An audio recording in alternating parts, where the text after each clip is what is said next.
Have you ever been editing a photo in Lightroom and you like the way things are going and you don't necessarily want to change it, but you might want to try a different avenue like a black and white?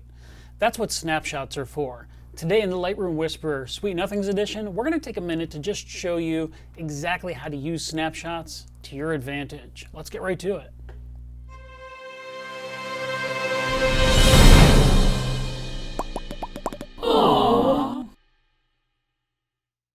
Before we jump into it though, did you know that you and I could actually work live remotely one-on-one on Lightroom? Whether you're trying to troubleshoot an issue, learn the basics, establish a workflow, or go deeper into editing, a one-on-one might be just what you need. I'll pop a link down in the description below for more information. As for now, let's get back to today's lesson. Now a snapshot is going to allow me to go and experiment a bit. So let's say I like this. I've done quite a bit of editing to it, as you can see here running down the panels, but I want to see what a black and white would look like. Sure, I've got a history list here, and I can go at any point down here back in my edit, but if I want to just try a different fork in the road, so to speak, I'm going to actually come up to this snapshot. Now the default is just the time and date that you're making this, and that's usually where I leave it, but you can name it something special if you want. I'm going to just hit the default, say create, and you can see it logs this right here. This is essentially taking every bit of information, where it's at, and remembering it. Now I'm going to just go to black and white. Let's go ahead and start making some adjustments here. And remember, black and white, you've got a lot of range to play with before you even start touching things in the basic panel other than white balance.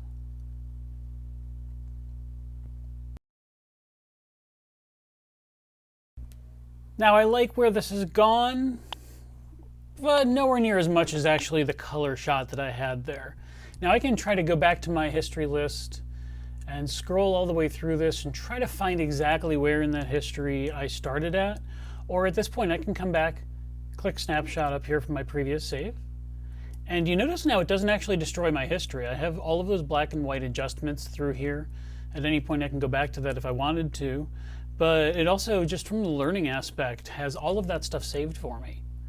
And then there's my snapshot. Now, if I wanted to, let's say, try from our black and white realm, some other kind of avenue. Let's make another snapshot. Leave it the same time and date. And maybe we want to make this a little bit more kind of vivid, I guess you could say.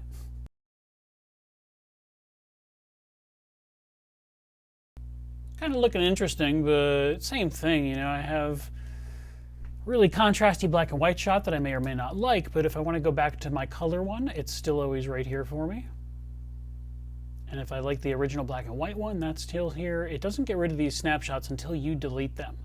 So at this point, I have each of my little fork in the road saved. I have my original shot saved that I like, and to be honest, I think I still like this more, but now after looking at the kind of more contrasty shots, I might have to go and make a tweak or two to kind of maybe give this a little bit more pop in the whites.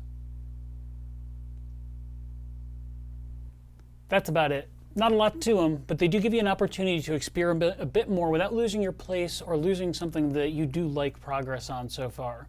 From the Lightroom Whisperer, keep on Lightrooming.